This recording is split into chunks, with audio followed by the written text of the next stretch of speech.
Good evening students. मैं आपको यहाँ पे सबसे पहले बताना चाह रहा हूँ कि हम लोग एक प्रॉपर सीरीज लेकर आ रहे हैं जिसमें विद इन 5 मिनट आपको हर एक पूरे 12th फिजिक्स के सारे इंपॉर्टेंट डेरिवेशन जो होंगे एक एक करके आपको मिलते जाएंगे। जैसे कि सबसे पहले उसी में हम आज शुरू करते हैं मीटर ब्रिज के बारे में। मीटर ब्रिज बहुत ही इंपॉर्टेंट है, पिछले 10 सालों में करीब करीब ये 5 से 6 बार आया हुआ है। पोटेंशियोमीटर या मीटर ब्रिज में एक क्वेश्चन हमेशा ही हर साल आता है, ठीक ना। पिछले 10 साल के पेपर आप उठा के देख लेंगे तो आपको प्रॉपरली देगा, वो आपको 4 से 5 मार्क्स सिक्योर करेगा, ठीक है। तो मीटर ब्रिज के बारे में कई सारे डाउट है कि मीटर ब्रिज होता क्या है, मीटर ब्रिज का डेरिवेशन क्या होता है, मीटर ब्रिज का वर्किंग प्रिंसिपल क्या है, मीटर ब्रिज का कंस्ट्रक्शन क्या होता है, मीटर ब्रिज के में कॉपर की ही वायर क्यों, स्ट्रिप्स क्यों इस्तेमाल करी जाती है। इस तरीके कई सारे ऐसे क्वेश्चन हैं जो अगले 5 मिनट में आपको सॉल्व करके देने वाला हूँ। सबसे पहले हम लोग इसको 4 पॉइंट में कंक्लूड करते हैं। मैंने इस पूरे मीटर ब्रिज को केवल 4 एक इंपॉर्टेंट पॉइंट्स लिया, उसमें हम आपको कन्वर्ट करेंगे। सबसे पहले हमको बताएंगे मीटर ब्रिज क्या है, फिर उसका बताएंगे प्रिंसिपल क्या है, फिर उसका कंस्ट्रक्शन क्या है, फिर उसकी वर्किंग क्या है। ये केवल अगले 4 मिनट में सब कुछ आपको। सबसे पहले हम बात करते हैं कि मीटर ब्रिज क्या है। मीटर ब्रिज एक ऐसा इंस्ट्रूमेंट है जिसका काम सिर्फ और सिर्फ अननोन रेजिस्टेंस की वैल्यू निकालना। इसका काम क्या है? It is a device which is used to determine the value of unknown resistance. कोई भी अननोन रेजिस्टेंस के बारे में नहीं पता, उसकी वैल्यू निकालते हैं। अब ये निकालते हैं, ये डिवाइस है तो किस पे डिपेंड करता है, क्या प्रिंसिपल है। ये क्वेश्चन कई बार प्रीवियस ईयर में पूछा गया है। तो इसका जो प्रिंसिपल है वो प्रिंसिपल डिपेंड करता है बैलेंस्ड व्हीट स्टोन ब्रिज पे। हम लोगों ने व्हीट स्टोन ब्रिज पढ़ा हुआ है। व्हीट स्टोन ब्रिज क्या होता है कि ये कॉम्बिनेशन है 5 रजिस्टर का, जिसमें इस तरीके से रजिस्टर को अरेंज किया जाता है कि बीच वाले रजिस्टर को अगर हम लोग हटा भी दें, रिमूव भी कर दें तो कोई फर्क नहीं पड़ेगा। ऐसा क्यों होता है? क्योंकि ये जो कॉम्बिनेशन इसके 2 पॉइंट सी पॉइंट और डी पॉइंट के दोनों का पोटेंशियल सेम हो जाता है। इस वजह से P/Q = R/S ये एक बैलेंस्ड कंडीशन होती है। इस कंडीशन का ही इस्तेमाल किया जाता है इसमें मीटर ब्रिज। इसीलिए मीटर ब्रिज को बोला जाता है it is a practical wheat stone bridge.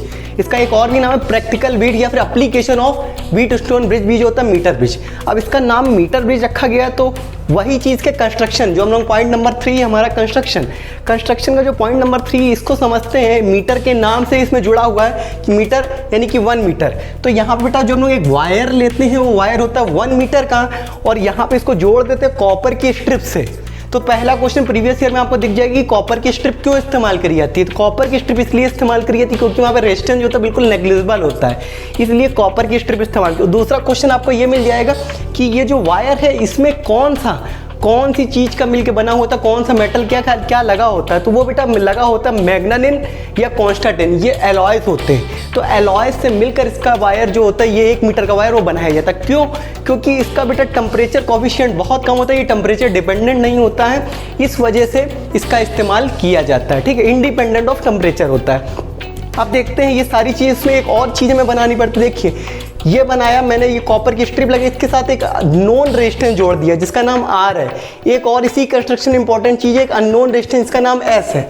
ये आपका वायर है, उसके बाद इसको हमने उठाकर एक बैटरी से, V नाम की एक बैटरी है, V वोल्ट की, उससे जोड़ दिया। ये हमारा हो गया प्रॉपर कंस्ट्रक्शन, ठीक।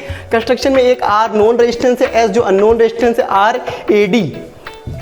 ये बेटा जो वायर है ये बिहेव करेगा रेजिस्टेंस तरीके, और RDB ये देखिए ये रेजिस्टेंस हो गया। अब हम लोगों ने सारा कंस्ट्रक्शन भी समझ लिया। अब सबसे इंपॉर्टेंट चीज़ इसकी वर्किंग कैसे होती है, काम कैसे करता है, क्यों इसको व्हीट स्टोन ब्रिज बोला जाता है। समझते हैं इसकी वर्किंग क्या होती है। देखिए सबसे पहले जो हमने बताया आपको, एक इसमें जॉकी जुड़ी होती है। जॉकी का काम क्या होता है? जॉकी बेसिकली एक यहाँ पे मेटल की वायर होता है, जो यहाँ पर ये मेटल का एक वायर होता है, इसमें आगे एक निप की पॉइंट लगी होती है, उसके अंदर एक गैल्वेनोमीटर फिट होता है जो डिफ्लेक्शन करंट का शो कर रहा होता है। इसको उठाकर पूरे इस वायर में हम लोग मूव कराते हैं ताकि ये लेट अस सपोज मान लीजिए ये C पॉइंट है और ये D पॉइंट है, तो आप समझ लीजिए जिस जगह पर ये इसका डिफ्लेक्शन 0 कर देगा उस पॉइंट को बोला जाएगा नल पॉइंट। कई बार क्वेश्चन आता है नल पॉइंट क्या होता है, तो ये आपका D पॉइंट हो गया।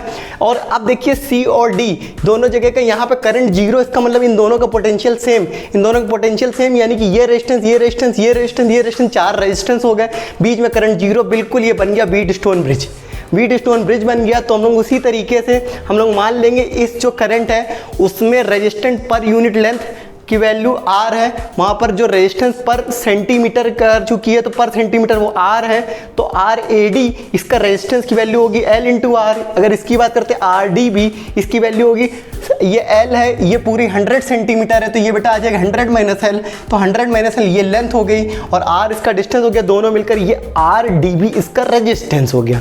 रेजिस्टेंस हो गया यानी कि एक रेजिस्टेंस, दो रेजिस्टेंस, तीन रेजिस्टेंस, चार रेजिस्टेंस। चूंकि ये बैलेंस है तो P by Q equal to R by S ये लगा दिया, तो P बाई क्यू यानी कि R by this resistance, R by R A D, S by this resistance, S by R D B. यहाँ वैल्यू सारी हम लोगों ने पुट कर दी, तो यहाँ पे फाइनल जो एक्सप्रेशन आएगा R by S equal to L upon 100 minus L. ये फाइनल एक्सप्रेशन मीटर ब्रिज के सारे क्वेश्चन में आता है और यही इसका प्रॉपर एक डेरिवेशन है। अगर आपने एक एक चीज़ मैंने यहाँ पे बताई है, सबसे इंपॉर्टेंट एक चीज़ और पूछी जाती है कि नल पॉइंट मिडल में ही क्यों होना चाहिए। एक क्वेश्चन प्रीवियस ईयर में 3-4 बार रिपीट हुआ कि नल पॉइंट इसके मिडल में ही क्यों होना चाहिए, क्योंकि जो मीटर ब्रिज होता है वो हाईली सेंसिटिव होता है। बीच में अगर वो नल पॉइंट मिलेगा तो वो दिखाएगा कि उतना ज़्यादा सेंसिटिव, जितना साइड में मिलेगा वो समझ जाएंगे उतना कम सेंसिटिव है, उतना कम बैलेंस है। ये सारे ही इंपॉर्टेंट पॉइंट जो प्रीवियस ईयर में आए हैं और जो आपको जानने चाहिए सब के सब मैंने आपको बता दिए हैं। अब मिलेंगे नेक्स्ट लेक्चर में एक बढ़िया से नए डेरिवेशन है। Thank you very much.